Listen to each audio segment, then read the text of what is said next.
Good morning. At this time, we'll call to order the Board of County Commissioners meeting for Thursday, April 12. Will the clerk please call the roll? Commissioner Schaefer. Here. Commissioner Allen. Here. Commissioner Klicka. Here. Commissioner Osterhaus. Here. Commissioner Ashcraft. Here. Commissioner Brown. Here. And Chairman Eilert. Here. All are present. We do have a quorum. Would you join with me in the Pledge of Allegiance?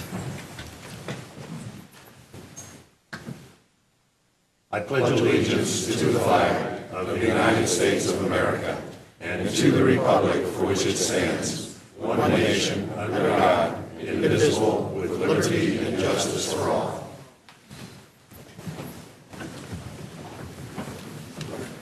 For those who are present, if you have a noise-making device, would ask that you turn it to silent mode or off so as not to interfere with our electronic communications. We do have a couple of presentations to make this morning. We'll do so at this time.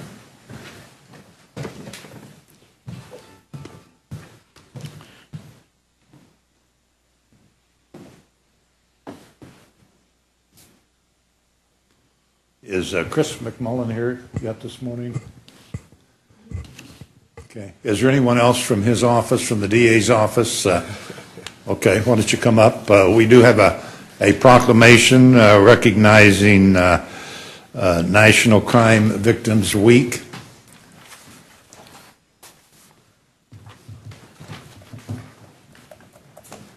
So the load is on your shoulder. I guess so. Morning, how are you? Oh, group. Morning, how are you?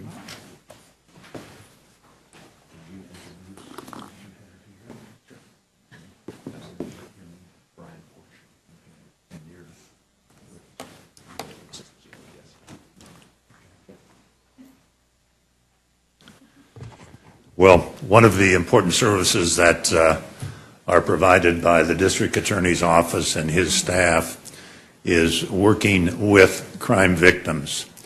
For those who have never been impacted, and I'm one of those, by a crime emergency, either in my family or household, it can be a traumatic experience to go through.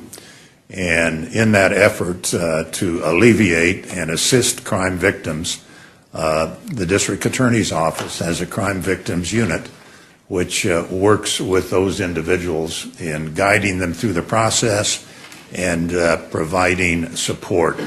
So a proclamation has been prepared recognizing National Crime Victims Week. And I'll present this proclamation to is it Brian? Right, yes. And any comments you'd like to make or introduce the folks with you, that'll be fine. Sure, thank you. My name's Brian Porch. I'm the Domestic Violence Court Advocate for the Victim Assistance Unit in the DA's office. And I'm joined here today with other members of the Victim Assistance Unit and our office administration and some of our wonderful volunteer staff in our Victim Assistance Unit. But with this proclamation, Johnson County joins every jurisdiction in this country in recognizing the rights of victims of crime. And it's important for those of us that work every day to uphold the rights of victims of crime on behalf of the Victim Assistance Unit, the DA's office, law enforcement, our community partners who provide resources to victims of crime, and also on behalf of victims of crime to whom these rights are vital in their transition to moving from victims to survivor, we thank you.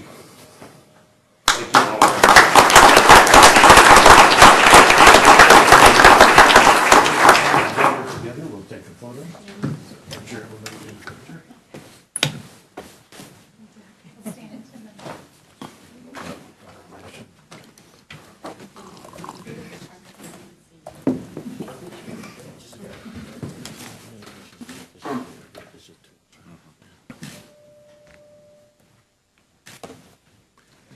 Thank you all very much. Thank you for being here. Thank you for the work that you do.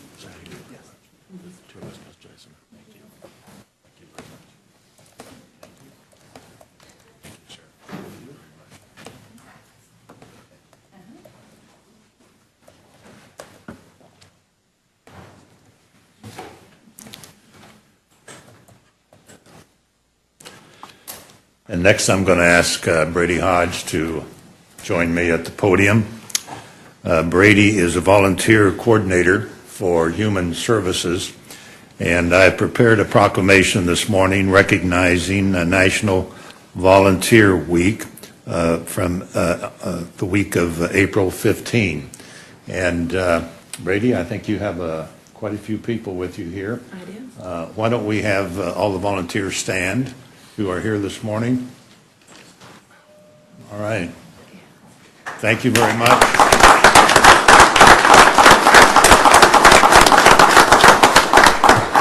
I'll ask you to stand again when we gather to take a photo in just a minute.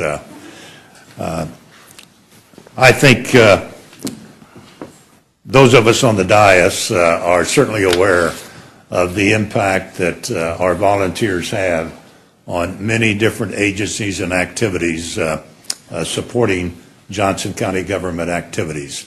And without those volunteers, we would not be able, we as a county, to provide the level of service that's available in many different areas.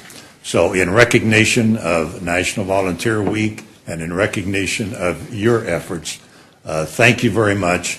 We do appreciate it. And Brady, if you have some comments you'd like to make, that'll be fine. Thank you, Chairman Eilert. I'm with Johnson County Human Services. I am the Community Relations Manager, and I serve as the chairperson for the Johnson County Volunteer Coordinators Group. Johnson County government has utilized volunteers for over 30 years. In 2009, several of the volunteer coordinators came together to form a Johnson County Volunteer Coordinator Group. We meet quarterly, and together now we have grown to include 13 county departments. In the audience today, we do have several different departments. From corrections, we have Aaron Mater. Raise your hand. From developmental supports, we have Jody Hansen. From the district attorney's office, we have Debbie Floyd. From emergency management, Trent Pimpin. From human resources, Suzanne Hess. From K-State Extension, we have a couple. We have Tara, and then do we have Denise also? There you are, sorry, I missed you. All right. From MedAct, we have Allison Angel. And from Sheriff's Office, we have Brittany Ray. In the audience as well, we do have several volunteers. From Corrections, we have Jeremy Didier. From Developmental Supports, we have Elizabeth Hall, who is representing Kids TLC, and Pete Jaffress. From the District Attorney's Office, we have George McCall, Jody Dinkus, and Linda Liskow. From K-State Extension Office, we have Larry Justice, Michael McDermott, Nancy Chapman, Stephanie Marks, Mary Lou Jamaro, Charlie Cloud, Kathy Huter, Barbara Bean, and David Stallings. All right. Please give these volunteers a round of applause for being here today.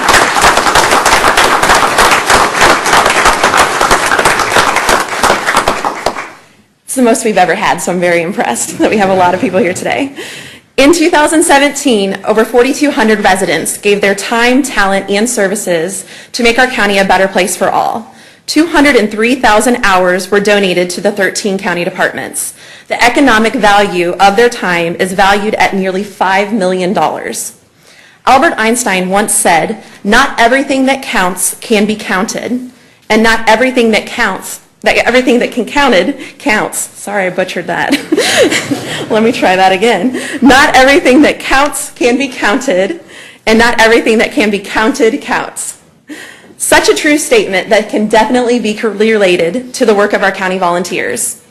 Volunteering is about giving, contributing, and helping individuals in the community at large. It is also about working with others to make a meaningful contribution to better our community. Volunteers impact our departments in a variety of ways. In preparation for today, we have collected statements from community volunteers. From the District Attorney's Office, we had a student from Olathe South that stated that she's involved in a program from school that allows her to spend the last 2 hours of her school day at the District Attorney's Office. Helping people in the Victim Assistance Unit has taught her a lot about communication skills in the court process from a victim point of view. She thinks that her work in the office, especially protection orders, makes an impact in individual people's lives. That was from Ebenezer Gadahan. From Kids TLC, Elizabeth Hall stated that Kids TLC continues to enjoy such a mutually beneficial partnership with Tiffany Hanna and the JCDS retirement clients.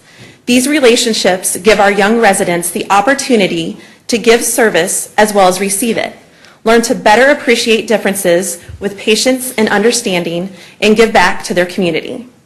And then from Human Services with our Catch a Ride program, Bill Crow stated, the most rewarding part of volunteering for Catch a Ride is being afforded the opportunity to meet so many interesting members of the community while providing rides.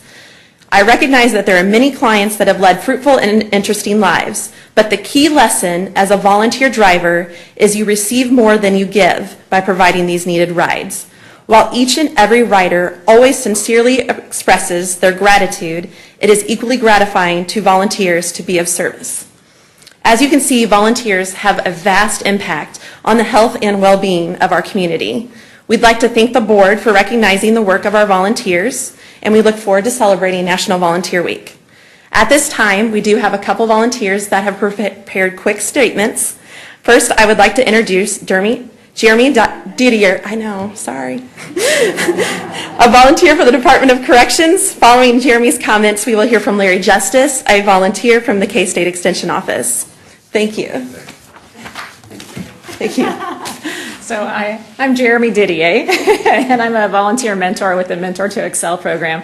And basically what we do is we pair community volunteers with men and women who are being released from the adult residential facility in Gardner and returning to their communities after they are being released. And we help them kind of facilitate that transition with finding a job and finding education and continuing their path forward. And I was asked to share briefly why this work is important to me and why it's important to the community. And if I had to do it quickly, I'd just say that 12 years ago, my sister Robin was released from the Topeka Correctional Facility where she served 5 years for vehicular manslaughter under the influence of drugs and alcohol.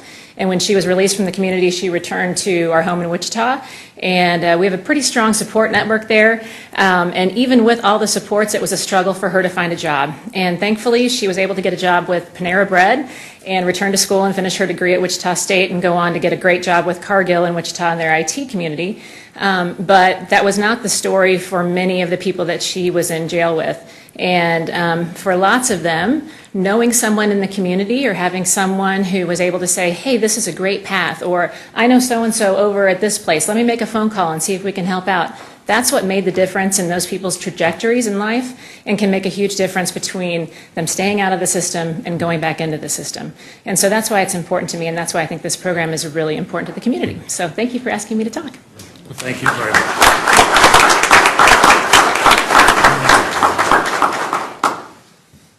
Larry? Thank you, Chairman Eilert. My name is Larry Justice. I'm board chair of the K-State Resource and Extension, and we do have a number of, as you saw, a number of volunteers from our group here today.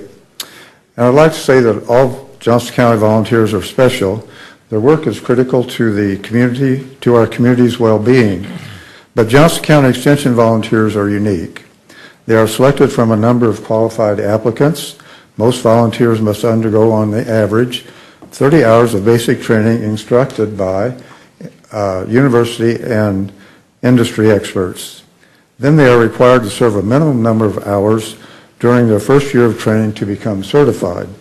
Once a volunteer is certified, they are required to continue with a minimum number of hours of advanced training and service in order to retain their certification. All volunteers working with the youth must undergo background checks and rigorous screening.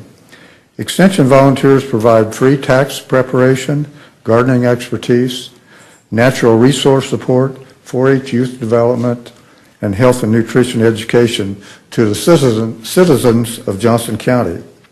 In 2017, our 928 volunteers provided over 69,960 hours of volunteer service, the equivalent of 33.5 people of full-time employees, which is triple the number of full-time paid extension staff.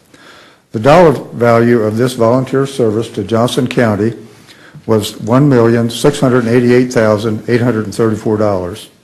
So you see, Extension volunteers are county residents committed to giving back to their community to keep it vital and thriving. Thank you very much. Thank you.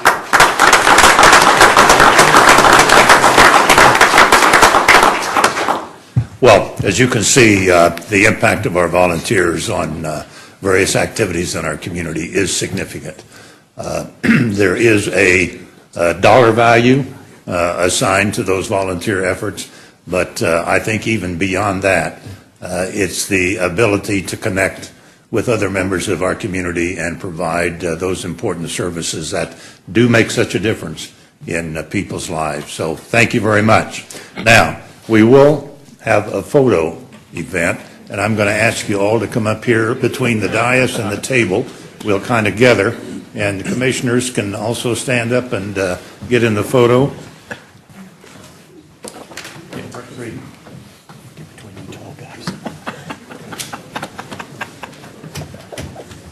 Sorry, sir.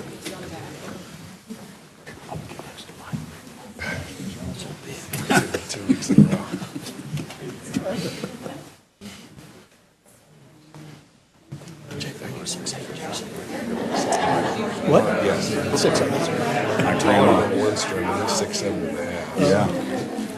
My grandma used to call it husky. I was husky. That was a nice way of saying I was a fat little kid. There one time we saw the mayor of Overland Park, Jason and David, all talking. Oh, boy. Wow. He's tall. Yeah.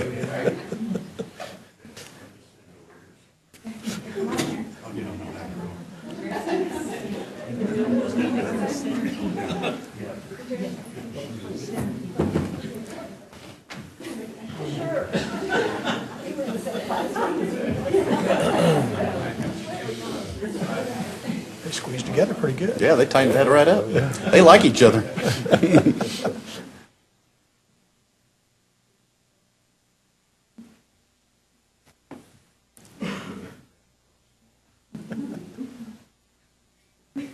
You can't go any further. Let me get on my tiptoes. I want to be as tall as those trousers.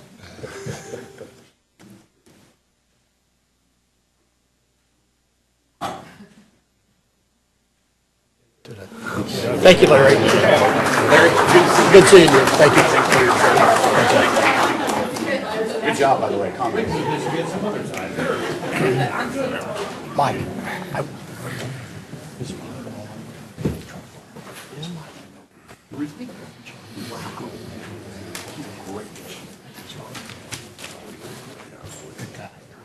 Yeah, Larry. Great guy.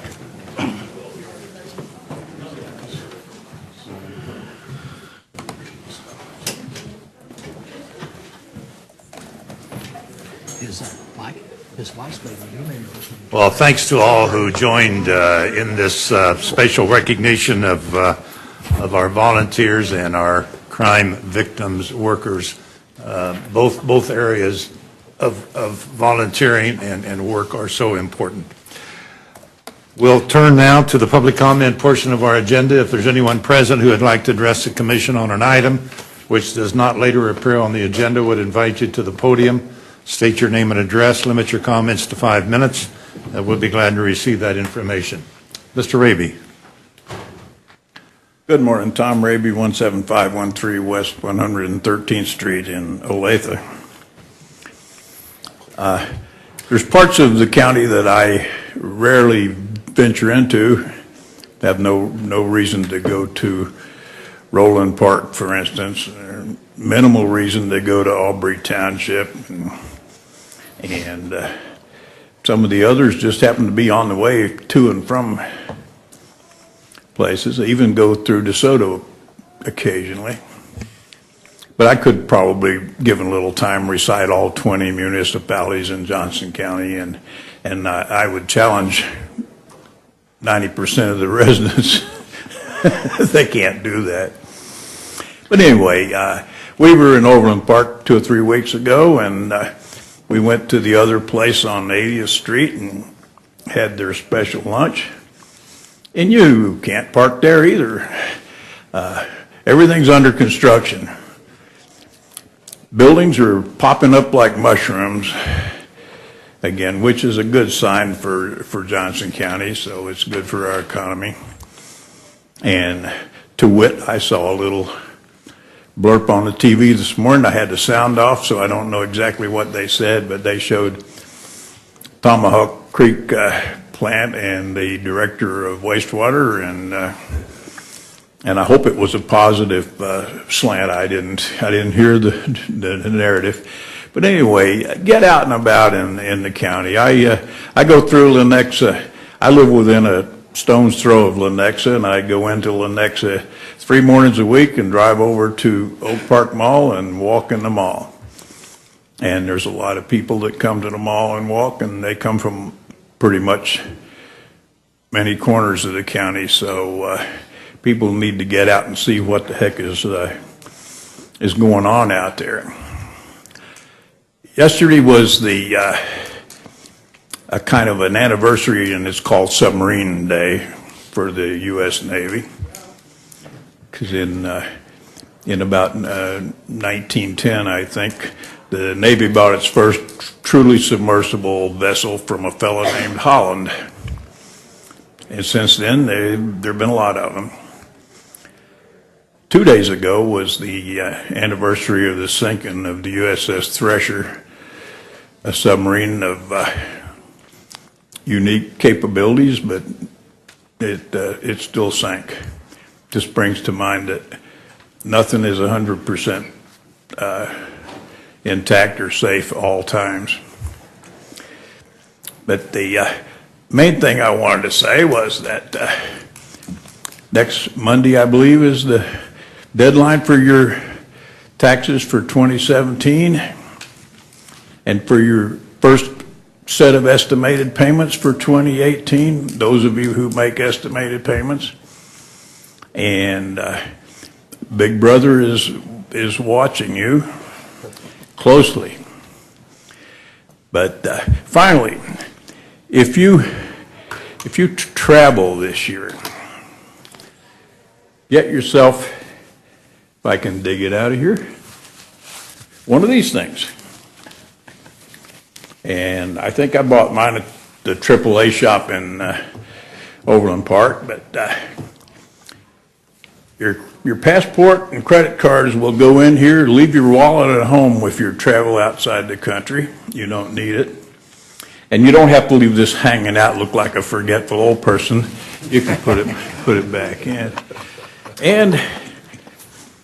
And you can even, of course, you still can't get one of these with a Johnson County logo on it, but if you go out and about in the sun, you need something to keep the rays from frying your brain. So, thank you.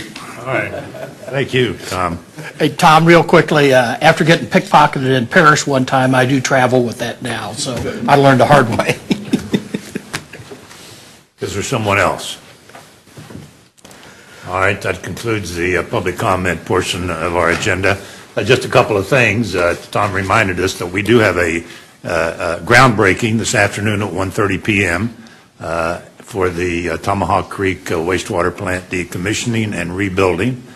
And thanks for reminding us about the federal income and state income tax, Tom. Thank you.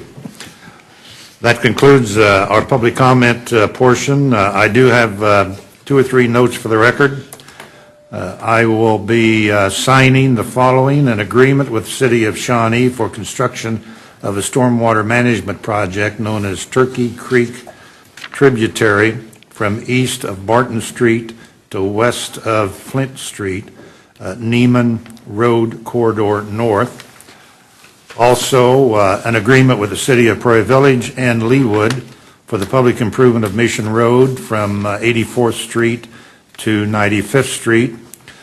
An administrative resolution, number WD-18-014, enlarging the privately financed sewer district and providing for the assessments of all applicable fees, charges, and levies of the Consolidated Main Sewer District in the vicinity of 143rd Street and Goddard Street. And finally, an administrative resolution, number WD-18-019, enlarging the privately financed sewer district and providing for the assessment of all applicable fees, charges, and levies of the consolidated main sewer district in the vicinity of 89th Street and Clare Road. That completes notes for the record. Moving to the consent agenda, will the clerk please read the proposed consent agenda items? Number 1, consider approving the March 22nd, 2018 business session minutes. Item number 2, consider ratifying the chairman's appointment of Dr. Jessica Dane as the educational professional representative to the Juvenile Corrections Advisory Board through June 30th, 2019. Are there any questions by the commission on either of these items? Is there anyone present who would like to have an item considered separately? There being none to be heard, is back before the commission. Mr. Osterhaus. I move that we approve the consent agenda as read. Second. Motion is made and seconded to approve the consent agenda as presented. Will the clerk please call the roll? Commissioner Schaefer? Aye. Commissioner Allen? Aye. Commissioner Klicka? Aye. Commissioner Osterhaus? Aye. Commissioner Ashcraft? Yes. Commissioner Brown? Aye. And Chairman Eilert. Aye. Motion carried. According to my agenda, there are no action items. Is that correct? That's correct, sir. All right. Well, that concludes our action agenda. Moving to reports and communications, County Manager's report, Ms. Postoke Ferguson. Chairman and Commissioners, you have 4 items before you. The first one is a holdover from last week. Some questions were asked last week, and we've talked to the City of Overland Park on the Metcalf Crossing redevelopment TIF project. We also have some clarification items related to that. So the first clarification that we realized when we talked to the city is that we inadvertently left off a documentation that they sent over. So the packet included information on the TIF district as well as a project plan, but in the cover memo and in the letter that we did not include last time and now are, it clarifies both things are in there, both the district setup and the plan. So we wanted to clarify that point, and that's in your packet. Again, the details were in there, but those cover letters were not. And then the questions that you asked related to the ineligible tax rates for the TIFs, the 1.5 for Kansas and 28, state of Kansas, and 28 for Shawnee Mission School District, was, as Chairman Eilert had said, through legislative action. And so information's in your packets on those statutes that address that. And then third, we want to also clarify, realizing we needed to clarify a little bit more when in talking with the City of Overland Park as well as further with legal, is that for the TIF district, when it's being created, 30 days, the Board of County Commissioners has 30 days to make a finding that the creation of the district will have an adverse effect on the county. So that's more clarification that was in the packet last time. Further, I want to read the last sentence in this section. If the board adopts a resolution within that 30-day period, the city is required to terminate the district, thereby eliminating the opportunity for any tax increment to be used for a project. So that clarification, what we said last time is you can veto the district, but we didn't clarify that it's not only for the county's part, it would be stopping the whole thing if you do that. You also have to show that it's an adverse effect on the county. And so that's a those are clarification points we wanted to add in this packet. I don't know if there's questions on that or if you'd like me to go on to the other items. Mr. Ashcraft. Thank you, Mr. Chairman. Ms. Postoke Ferguson, thank you for the clarification, the addition. Is there a definition of what adverse means? Is there some kind of construct there? It's in the eye of the beholder or the eye of the court? Yeah, the statute does not have a definable definition. The one that... it's not been tested in court then? No, and the one that's generally been considered and discussed amongst the municipalities is that you've got to show a negative economic impact. Okay, very good.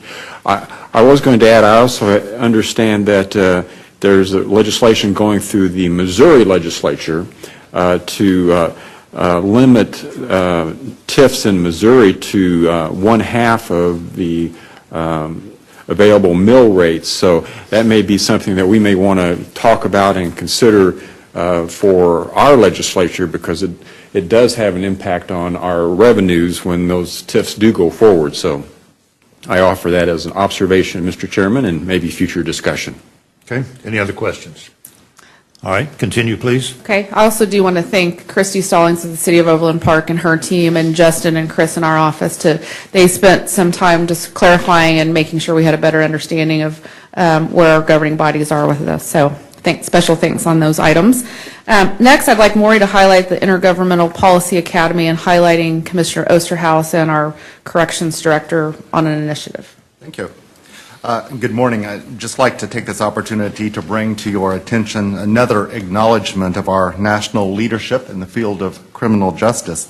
As you can see in the information before you this morning, the National League of Cities, the National Association of Counties, and the National Association of State Legislatures have informed both Johnson County and the City of Overland Park that we have been selected to participate in the Intergovernmental Policy Academy addressing young adults and the justice system. The plan is to create a tangible plan to reduce young adult populations in jails, working collaboratively across those organizations and with local stakeholders. Important to point out, as with most of these criminal justice opportunities we have, all expenses are being paid for by the NLC and NACO. Again, all costs for the initiative are borne by those two organizations. As Penny mentioned, Commissioner Osterhaus, the Director of Corrections, Robert Sullivan, back here, will be representing Johnson County, and Deputy Police Chief Simon Happer and new council member Faris Farasati, hope I pronounced that correctly, will be representing the City of Overland Park. So again, very excited about that. And I would also take this opportunity on a related note to inform you that the chairman, myself, and Mr. Sullivan also participated in a conference call with the National Association of Counties this week. They have extended an invitation to us to serve as an innovator county regarding our work as a stepping up county in the nation. So again, another example of national leadership there. Thank you. Thank you. Okay, moving on.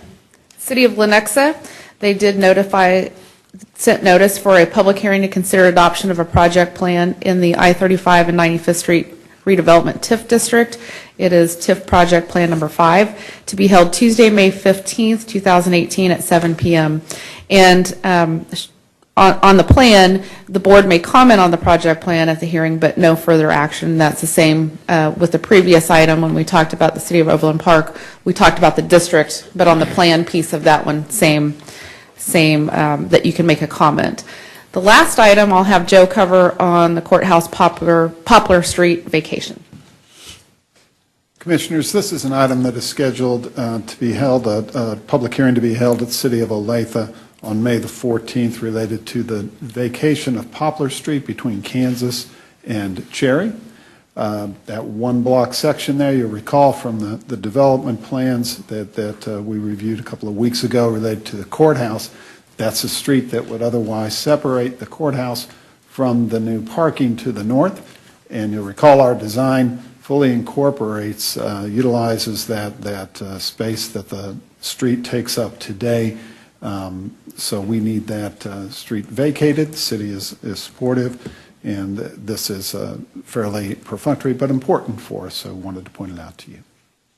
Okay. Thank you. And that's it. Thank you. All right. That concludes reports and communications except for legislative update. Good morning, Chairman and Commissioners. I also want to say welcome. We have one of our state senators that joined us this morning, John Skubal. So glad to have him here for our legislative report. He may be able to add details that I wasn't getting to experience. No, I tried to stay up till 2:30 in the morning. I only made it till a little after midnight Saturday night. But early Sunday morning, the session did adjourn for an 18-day break. They're going to resume business on April 26th, and there will still be various committee meetings we think that will occur, and there'll be some conference committees that meet and some floor work to complete some bills that are still outstanding. I had shared with you via email, but I want to put on public record that our election commissioner bill did pass out of the House and Senate, and as of this morning was still waiting for the governor to sign. I did double check to see if that had taken place, but we were excited because we had good support in both houses. The Senate passed it 29-10, and the House passed it 90-30. So we will watch for that to be signed. He's got 10 days to do so, so as soon as we get that news, I will be sharing that with you. Their controversy was still over school finance when they were meeting. They were supposed to have left on Friday, but they worked into Sunday morning early. They did end up passing the House bill version for K-12 that will give an additional $525 million for over 5 years. The governor has mentioned previously publicly that he would be signing that. It did pass them with both the minimum number of votes needed, so it passed out of the House 63 to 56 and the Senate 21 to 19. There is some other controversy that occurred during the evening, and that was in regards to when that they were going to adjourn and when sine die would be. Typically, sine die is about 14 days after their final meetings, because that allows you time for bills to get to the governor, and he can either veto them, and then you can come back and try and override those vetoes. But the Senate put in a resolution that only had it go till May 4th, and so it was touch and go at midnight on Saturday, which was frustrating because we'd worked so hard to get our election commissioner bill, and had they not continued that, the governor would not have had an opportunity to sign that bill. So I was cheering at midnight, but did not send you all an email like I did on Friday that we were getting that done. But kudos to our lobbyists, because I really do think they helped us get this across the line, Stephen and John Federico. And we had good teamwork here too, but I really think that they made an impact on getting one of our top 5 initiatives done this year. Some other bills that we're keeping an eye on still is the background check, which is critical to Johnson County Developmental Supports. That was put into a combined bill and in conference committee. It has passed out of the Senate, but it still needs House approval. So we're hoping that occurs during this end of April when they come back. Some of the economic incentive bills regarding PEAK, HPIP, and STAR bonds received a lot of attention this session, but no bills have actually come out of the House or the Senate on that. So we will watch there also to see if anything's going to continue, but we do believe that advocacy from local governments and chambers and such helped kind of stall that, so they didn't do things that were negatively impacting what we consider economic development in the state of Kansas. Expanded gaming is continuing to get some attention. It came out of both the House and Senate Federal Affairs Committees, and this would allow some either horse or dog tracks in Wyandotte and Wichita. Interesting, the opponents to this pointed out, which I did not know until I got this report, that there's actually language in the legislature that prohibits the expansion of parimutuel gaming. But the gentleman, Phil Ruffin, that is proposing these things over at the Wyandotte County, said he would pay for damages associated with that. So there is a lot of pressure from our local senator, Rob Olson, and then House Chairman John Barker on trying to get those across the line. So I think we may still see some action on that. The broadband task force that was created, the new pieces of bills did allow an appointment from the Kansas Association of Counties and the League of Municipalities to have a member on that. And that still is legislation that is not finalized, but we hope it does continue, and we will get that through and keep an eye on that bill, because first they were calling that rural broadband, but as we know here in Johnson County, we've got areas and pockets that don't have either updated broadband or can't get broadband at all. So again, that's important for future economic development. In regards to cybersecurity, there was, just to give you an update on that, this is all just focused on the state. At one time, it looked like it could have impacted local governments, but it's going to create an information technology executive council, and then there would also be a new department within the Kansas called Kansas Information Security Office and a Chief Information Security Officer. So they will work on trying to keep cybersecurity more protective at the state level, and I'm sure that maybe give us new ideas for our areas too.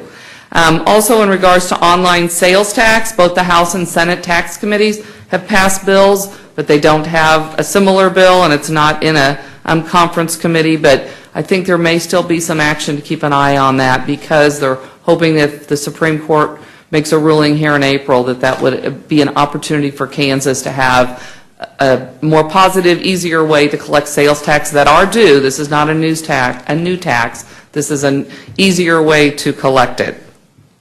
And finally, the last committee I'm going to report on, so 10 minutes after I'm celebrating that the House passed our election commissioner bill, we get a bill or a notice that there is a Senate Tax Committee meeting at 5 o'clock that day, announced at 2:30, so we did not have time to read the bill and introduce any kind of comments. So transparency bothers me when these things happen at the last days, the last minute. But it's creating a property tax study commission, and it did pass out of the Senate. One of the changes that was done from the original bill was gives an appointment from the League and from KAC to have a committee member on that. So that's a committee that will watch and see what this task force is going to be charged to do.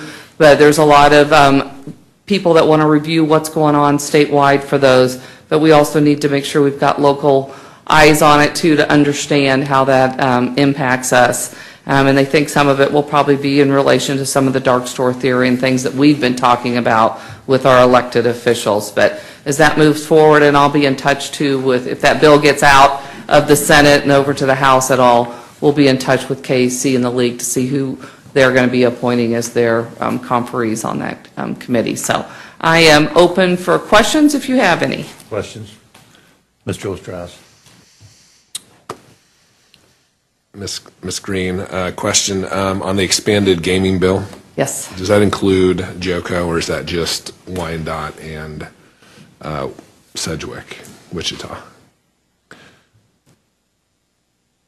It's just in this report, I need to go read the actual bill. I have not read that full bill, but at this point it just mentions that it impacts the Wichita Greyhound Park and the Woodlands Wyandotte County Park, and I would think that would make sense. I don't think it's building new ones. It's allowing them to have the horse and dog tracks there and the paramutual or the slot machines there. I got you. I was just curious to see, we may one day see a zoning request for a casino somewhere. So I was just curious if that involved us or not. So I will get an answer for you and let you know.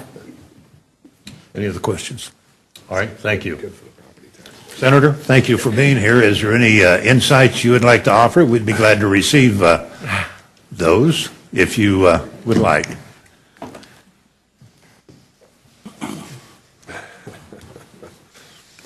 I don't mean to put you on the spot, but I will. I love being on the spot.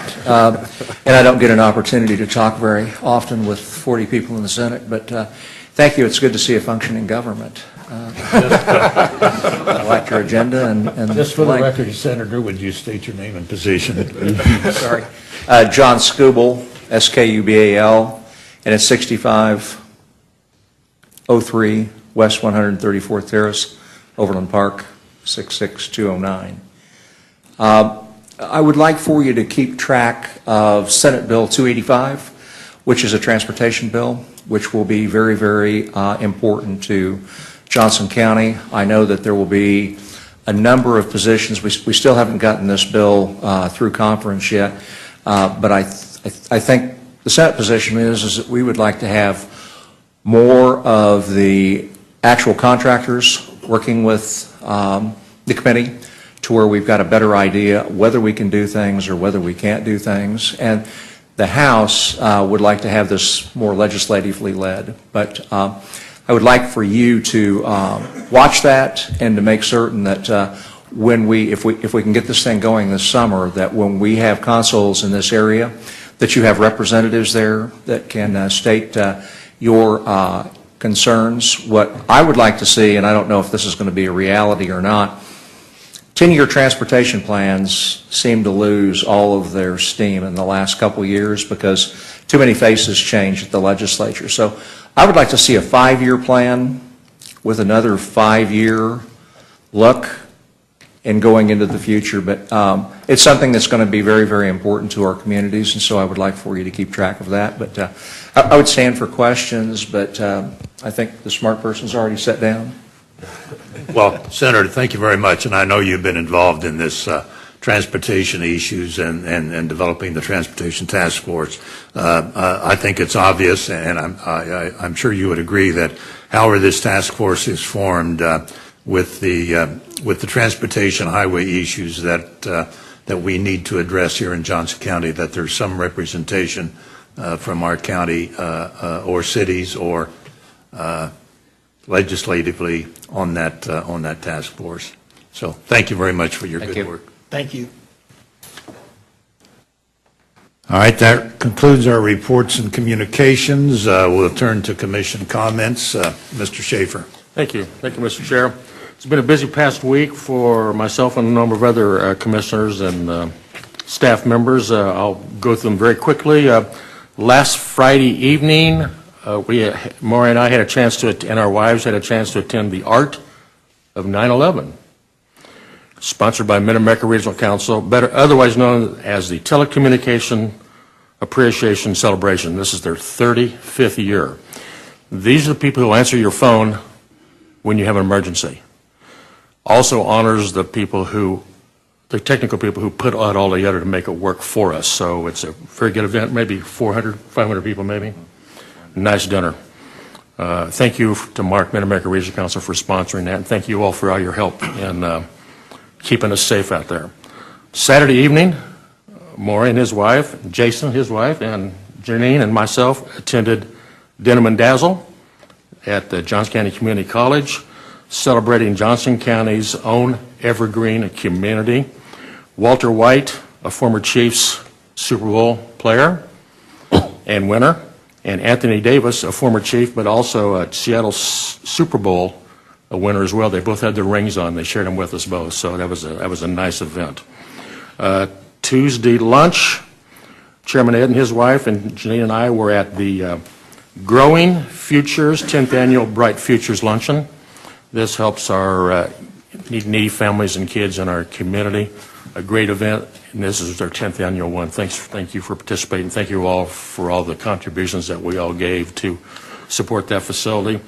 And then yesterday afternoon, a great number of us attended the service recognition reception. I'll let someone else speak to that. Thank you. Okay, thank you. Mr. Clickett. Just note that, as many of you know, we canceled the Dodge City ribbon cutting here last weekend due to weather, and that will be coming back up coming forward here in the near future. It will be advised. Thank you. Okay, thank you. Mr. Ashcraft. Thank you, Mr. Chairman. I believe last week I offered a reflection on the passing of Dr. King, and 50 years ago the trauma of 1968 and how we're celebrating some of those significant events. I did want to mention, kind of on an upbeat perspective, 50 years ago this week, 2001: A Space Odyssey was released. At the time it was panned by critics, but today many see it as a kind of a critical masterpiece. So whenever you're talking to your computer, just remember Hal. Hal is bigger than he was in that production, Yes, I will say that. yes. And probably more active. Thank you, Mr. Howell. Just quickly, Monday I spent about 3 hours touring Kansas City Transit facilities, rode on some bus routes, but the interesting thing is they have a simulator, and maybe Mr. Click has done this in the past, actually put me in a seat and tried to drive a bus, and it was interesting, so never done anything like that, but have a better understanding of how they operate. It's a very impressive operation. Did you bend it up? Hit some curbs. Mr. Osterhaus. I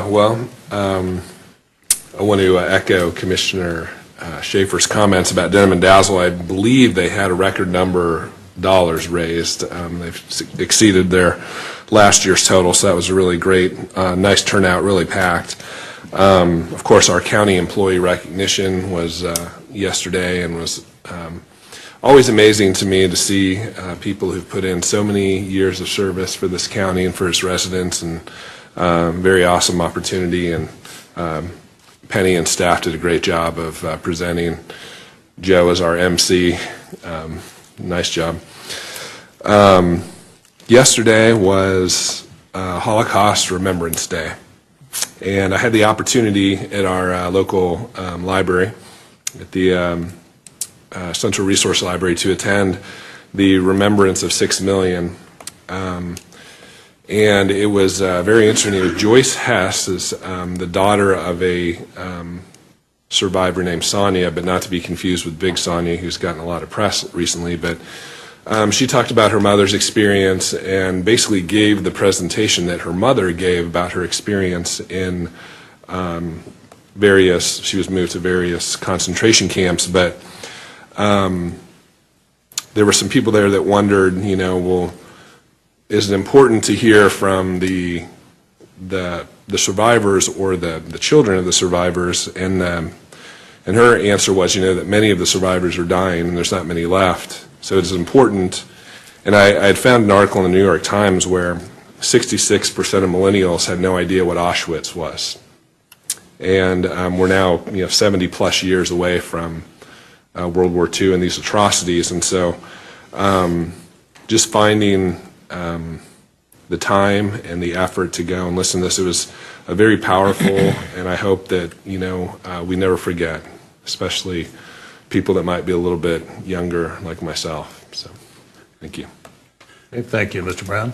Thank you, Chairman. I have a couple of items. One, just a little bit of a recap from the presentation you did at the beginning of our meeting today, recognizing our volunteers. It never ceases to amaze me how much gets done in this county with volunteer help. We're a big organization. It's 4,000 people, and it's a lot of money. It's a big operation, but we couldn't get anywhere near done what we get done without our volunteers for anywhere near the amount of money that it costs to run this government. So a huge thank you to the volunteers. I have people as a commissioner ask me all the time, how can I get involved? Not where can I get a job or an application or how do I get paid? Where can I volunteer? Where can I help? And it's pretty cool we live in a place like that. This is a unique place, and I'm proud to be a part of it. The Denim and Dazzle event, I was slated to be there. I want to thank Maury for helping me get undone with that. My wife, who is sitting back there, Christy, is a lobbyist with the Kansas Chamber, and there was a little event going on in Topeka on Saturday night that required her to be there working, so we had to bow out. So I'm sorry I missed it. We were there last year. Look forward to it next year. And then Saturday morning, it was 19 degrees, and I didn't see any of you at the Dollar General grand opening in Edgerton, and it was cold, and it was awesome, and people were literally, it's been open for 5 days, and there were probably 20 people lined up to go in the store. Stood there for a half hour in the cold. So it's exciting because those sales tax dollars now stay in the city of Edgerton as opposed to migrating toward other cities around them. And they're very proud of it, they're very excited about it, and I am too. So congratulations to all of them, and this is going to be very good for Edgerton. That's all. Thank you. Very good. Thank you. Well, as I mentioned earlier, we do have a groundbreaking at 1:30 p.m. today at the Tomahawk wastewater facility. We do have a request for an executive session. I think we can do that in about 10 minutes. And we do have an agenda review, so why don't we do that at about 10:45, maybe, for 10 minutes? I move that the board recess its open meeting and convene an executive session at approximately 10:45 a.m. for a period of 10 minutes for the purpose of discussing personal matters of non-elected officials and to protect individual privacy, and to reconvene an open session in this room at approximately 10:55 a.m. or as soon thereafter as the executive session may end. Second. Motion's made and seconded to approve the request for an executive session. Would the clerk please call the roll? Commissioner Schaefer? Aye. Commissioner Allen? Aye. Commissioner Klicka? Aye. Commissioner Osterhaus? Aye. Commissioner Ashcraft? Yes. Commissioner Brown? Aye. And Chairman Eilert. Aye. Motion carried. That concludes our regular business agenda. We are in recess. We'll take a short break and come back for agenda review. Thank you all. Thank you, Mr. Chair.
That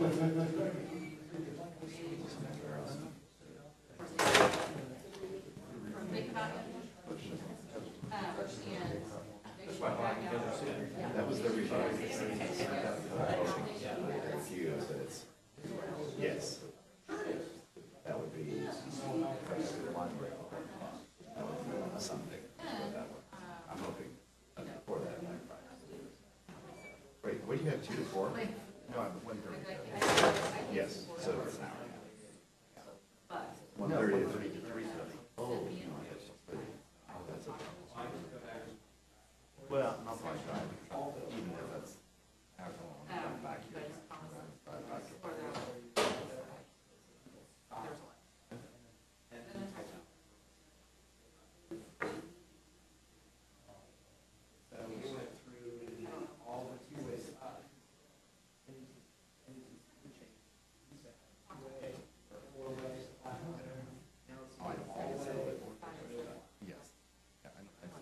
He's not back yet, but he's in Illinois the last couple of days. Yeah.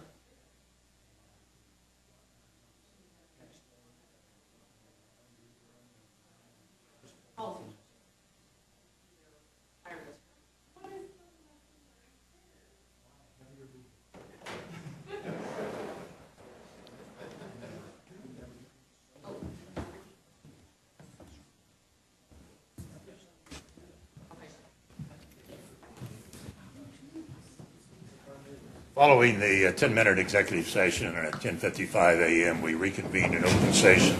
We need to extend the executive session, 10 minutes, so do I hear a motion? So moved. Second. Motion's made and seconded to extend the executive session another 10 minutes. That would be to approximately 11:05, 11:06 a.m. Clerk, please call the roll. Commissioner Schaefer? Commissioner Allen? Commissioner Klicka? Aye. Commissioner Osterhaus? Aye. Commissioner Ashcraft? Yes. Commissioner Brown? Aye. And Chairman Eilert. Aye. Motion carried.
it's not viable.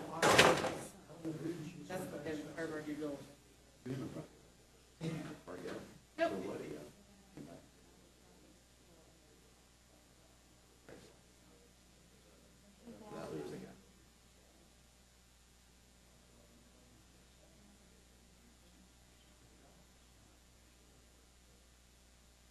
Well, that's what they're putting in lease right now, so that'll work.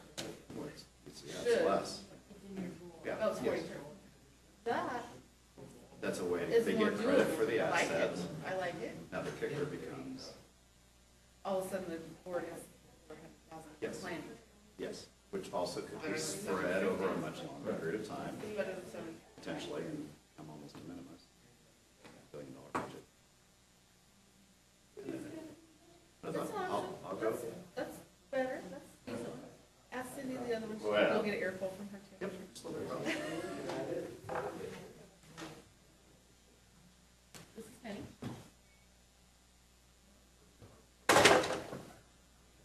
I'm good, how are you?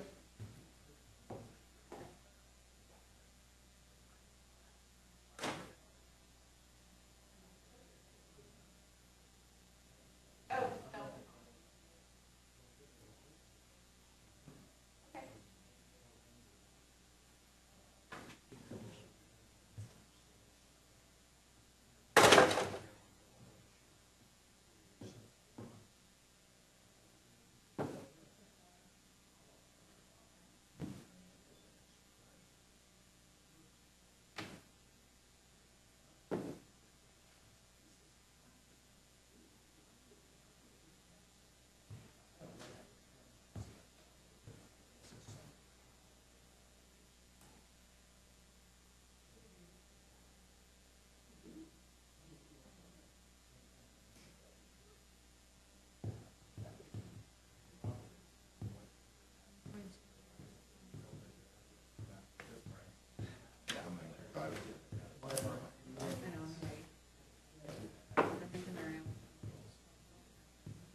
When you text me, will it be something?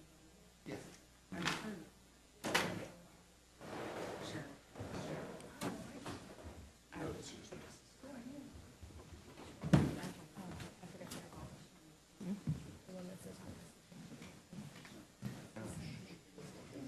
The record will reflect that at approximately 11:05 a.m., we reconvened in open session. No action is required, so we are adjourned. Thank you all very much. 1:30. Thank you, Mr. Chairman.